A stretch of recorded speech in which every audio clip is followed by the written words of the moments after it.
There's something strange that happens with Scorpio. It's not what people talk about. It's not the intensity. It's not the jealousy. It's not the calculated mystery. It's something harder to name. It's that feeling that you see what others don't see, that you feel before you understand, that there's something inside you that works in a way that no one has ever been able to explain properly. And the question isn't whether this is real. The question is, where did it come from? Why do you carry this? And more importantly, what does it say about who you really are? Because Scorpio isn't just a sign of intensity, it's a marked sign. Marked by patterns so deep that most people spend their entire lives feeling their effects without ever understanding their origin. In this video, I'm going to show you 3 of these marks.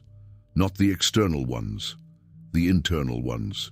The ones you carry without realizing it, and that explain why you feel what you feel, act the way you act, and attract what you attract.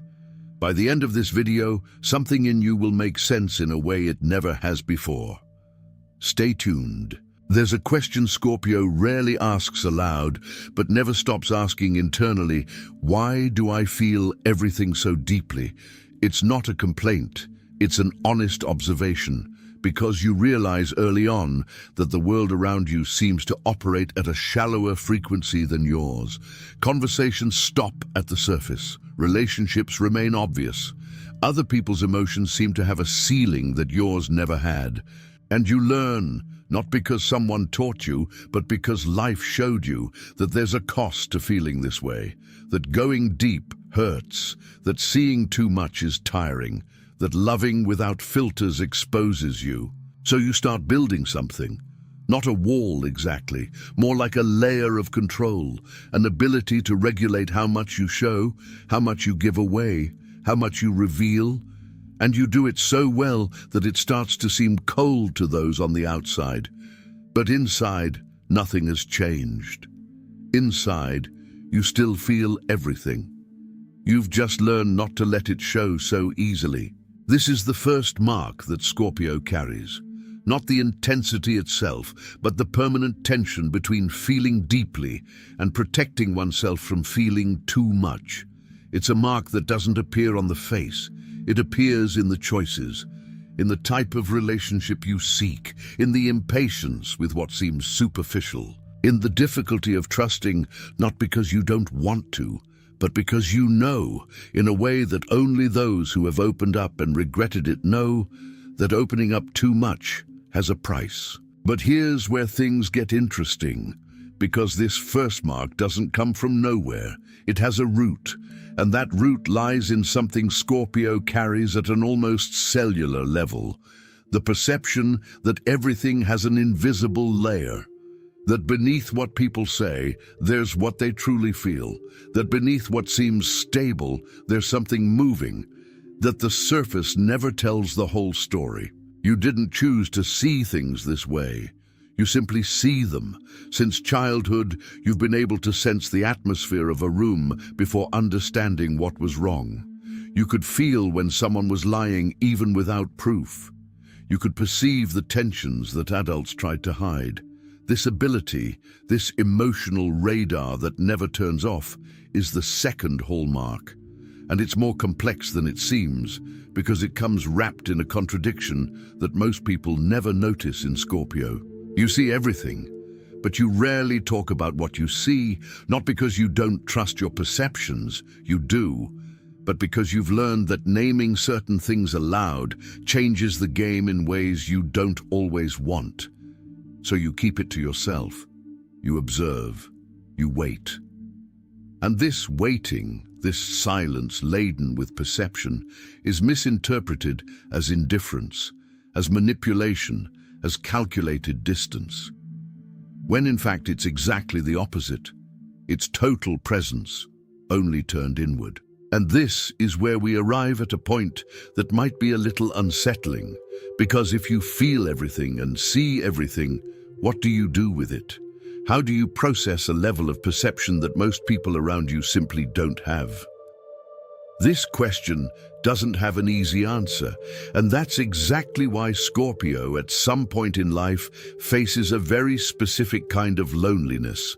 Not the loneliness of being alone, but the loneliness of not being completely understood, of having such a rich and dense inner life that it seems impossible to translate it to another person without something getting lost along the way. And then comes the question that lingers. If you carry all of this depth, this perception, this tension between feeling and protecting yourself, where do you go with it? What do you do with marks that no one sees? It was while searching for answers to this that I found this digital book, The Divine Path That Guides Your Zodiac Sign to a Life of Purpose. It's not a book that tells you what you are. It's a book that helps you understand why you function the way you do and what to do with that. For Scorpio specifically, it delves into that capacity for deep exploration that you possess, which sometimes feels like a burden but, when truly understood, becomes your greatest strength. It doesn't stay on the surface of the sign. It goes to the roots. And if there's one thing any Scorpio understands instinctively, it's that roots are more important than flowers. You're at that point now, still processing, acknowledging something you've always felt but never named as such. This is exactly the moment when the information truly sinks in, not after the emotion has passed. Now, while it's still active, while something inside you is still stirring. The link is in the first pinned comment, but be aware, this content may be taken down. Click now and download your copy. And before we continue, tell me in the comments, which of these two things is more true for you? Do you feel too much and hide it? Or do you hide it so much that sometimes you don't even know what you're feeling anymore? Answer below. I want to see. The third hallmark of Scorpio is the hardest to see. Not because it's hidden, but because it seems too normal to those within it. It's Scorpio's relationship with transformation, not in the poetic sense of rising from the ashes, not yet. In the real and sometimes brutal sense that you can't pretend things remain the same when you know they've changed. You don't have that ability. Other signs can maintain an appearance of continuity even when everything internally is gone. Scorpio can't. For you, when something truly changes, everything changes. The old cycle needs to truly end for the next one to begin. And this shows up in your relationships, in your work, in your own internal cycles. When you love in a way that transforms. When you get hurt, the wound goes deep, but so does the healing. When you decide to let go of something, a belief, a person, a version of yourself, you don't go back. Not because you're inflexible, but because, for you, going back would be a dishonesty that your internal system simply doesn't accept. This third characteristic is the one that generates the most misunderstanding. Because people interpret integrity as rigidity. They interpret real grief as coldness. You don't just brush over losses, you go through them completely. And that takes time. Sometimes it takes longer than the people around you can wait. But there's something no one told you about this trait. And this is where things change. This ability to go through, to get to the bottom of an experience instead of avoiding it, isn't a limitation of Scorpio. It's a skill. A rare skill that most people try their whole lives to develop and fail. While the world around you learns techniques to avoid feeling, to distract, to minimize, to rush the process, you already naturally live in a way that goes to the core of things. You already know what's at the bottom, and you've learned to stay there until you understand what you've found. This has a name in psychology, but Scorpio knows it from experience before it even begins to understand the concept. It's the ability to tolerate emotional ambiguity, to remain in a state of not knowing, of not resolving, of not concluding, and still function, to still be present, to still process. Most people run from this zone. You live in it. This ability to delve deep, to not run from what is uncomfortable, to remain where others run, is exactly what the book, The Divine Path That Guides Your Zodiac Sign to a Life of Purpose, was created to accompany. Not to give you ready-made answers, but to give you a language for what you already feel. To name the patterns you already recognize in yourself, but which you had never seen organized in a way that made complete sense. For Scorpio, understanding oneself in depth is not curiosity, it's a necessity. And this book was written precisely for those who are not content with the superficial version of things. The link is in the first pinned comment. The last copies are running out. Click now and begin your journey towards the clarity and genius you deserve. But let's get back to where we were, because there's a dimension to these 3 marks that hasn't been mentioned yet. And it has to do with what happens when Scorpio encounters someone or something that can go as deep as they can. This is rare. Scorpio knows it's rare. That's why when it happens, when a conversation emerges that doesn't stay on the surface, a relationship that can truly bear the weight of your presence, a space where you can be whole without having to calibrate how much of yourself shows, something inside you stops, in a way unlike any other kind of pause. It's as if a system that was operating in constant vigilance mode can finally rest. And it is in this rest that the 4th layer of Scorpio's marks is revealed.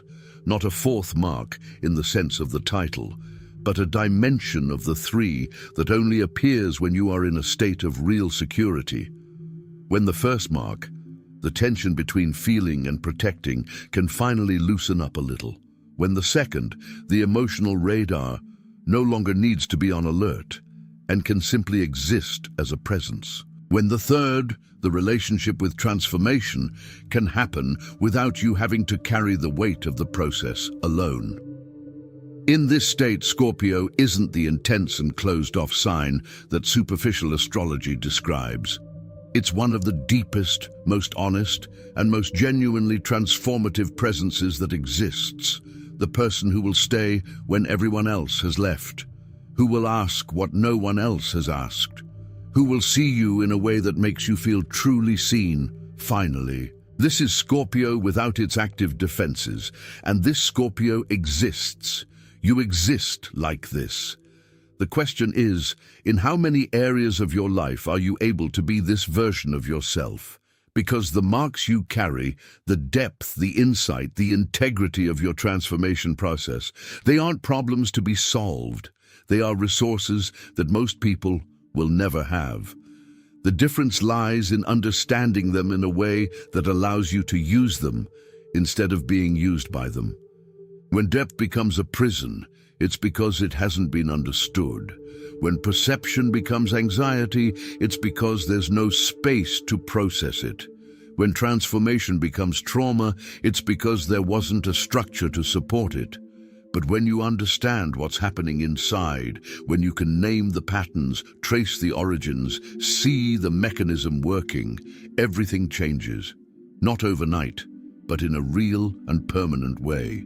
There's a task no one does for you, understanding where your patterns come from and where they lead you. But you don't have to do this work in the dark. The book, The Divine Path That Guides Your Zodiac Sign to a Life of Purpose, has a chapter dedicated to the deep psychology of Scorpio, not the generic version of the sign, but the real architecture of its internal mechanisms. How your perception is formed, how your transformation cycles work, and how you can use all of this more consciously, instead of letting it happen without direction. It's the kind of reading Scorpios rarely find, because most of what exists is too shallow. This isn't. The link is in the first pinned comment. The last copies are running out. Click now and begin your journey toward the clarity and genius you deserve. There's one thing Scorpio does better than any other sign, and it rarely gets credit for it. It's not intensity, it's not mystery, it's loyalty. Not just in a romantic sense, in the broadest sense, loyalty to what is real, loyalty to the truth of a situation, even when the truth is difficult, Loyalty to the people they choose, even when it's easier to walk away. Loyalty to themselves, even when the world around them pushes in another direction. This loyalty comes directly from three hallmarks: the depth that rejects false relationships, the perception that detects when something is not aligned with what it should be, and the integrity of the transformation process that does not allow pretending that something didn't happen when it did. And here is the most beautiful and most painful paradox of Scorpio. You are the sign that most fears being betrayed, and at the same time is one of the least likely to betray. You are the sign that guards the most, and yet, when you finally open up, you truly open up. You are the sign that seems most distant, and yet, when you connect in a way that the other person feels even years later. This is not a contradiction, it's complexity. And it's its complexity, not a design flaw, a rare architecture. The problem is that the world doesn't deal well with complexity. The world prefers labels, and Scorpio accumulates labels throughout life. Too intense, too closed off, too complicated. And at some point, if you don't have clarity about who you really are, you start to believe in those labels. You start to operate from them. You start to shrink yourself to fit into a version of yourself that isn't yours. If there's ever a moment when what you believe about yourself determines everything that comes after, it's now. And the divine path that guides your zodiac, Sign to a Life of Purpose, isn't a book that tells you to be lighter, more open, easier. It's a book that shows you that the way you were made, the depth, the perception, the integrity that defines you, is already exactly what you need. The work isn't about changing who you are. It's about understanding who you are with the same depth you use to understand everything else. And when that happens, something unlocks. Not dramatically, but in a way you start to feel in the first week of reading. The link is in the first pinned comment. The last copies are running out. Click now and begin your journey towards the clarity and genius you deserve. So how does Scorpio break free from this cycle? How do you stop carrying the weight of labels that aren't yours and start operating from your true marks? Those that represent strength, not weakness. The answer begins with something disappointingly simple: naming. When you can name what's happening inside, you move from being driven by the pattern to observing the pattern. And Scorpio, of all the signs, has the most natural ability to do this, to observe its own processes with a lucidity that few possess. The problem is that sometimes you use this lucidity to judge yourself instead of using it to understand yourself. The difference between the two is subtle but changes everything. Judgment paralyzes, understanding moves. And when Scorpio moves from judgment to understanding, when you begin to see your patterns with genuine curiosity instead of criticism, something fundamental changes in the relationship you have with yourself, and consequently in the relationship you have with everything else. The three marks don't disappear. You don't become a different person, but you begin to choose what you do with what you carry. Depth becomes a resource, perception becomes a tool, the integrity of the process becomes direction, and the tension you felt for so long between who you are and who the world expects you to be begins, slowly, to dissolve. Not because the world has changed, because you've changed your relationship with what is. Ultimately, the spiritual marks that Scorpio carries are not accidents. They are not penalties. They are the signature of a way of existing that goes deep where most give up, that sees what others prefer not to see, that transforms what others pretend has remained the same. You carry all of this, you always have. And if sometimes the weight seemed too great, it's because no one showed you that what you carry is not a burden. It's a form of power that only works when you stop trying to be less than you are. Scorpio wasn't made for the surface, and life, when you stop fighting your own nature and start trusting it, begins to organize itself in a different way. The right relationships appear, the cycles that needed to end do end, and what you always knew inside, without being able to name it, finally finds its form. This is what the spiritual markers of Scorpio are at their core, a map, not of where you need to go, of who you already are.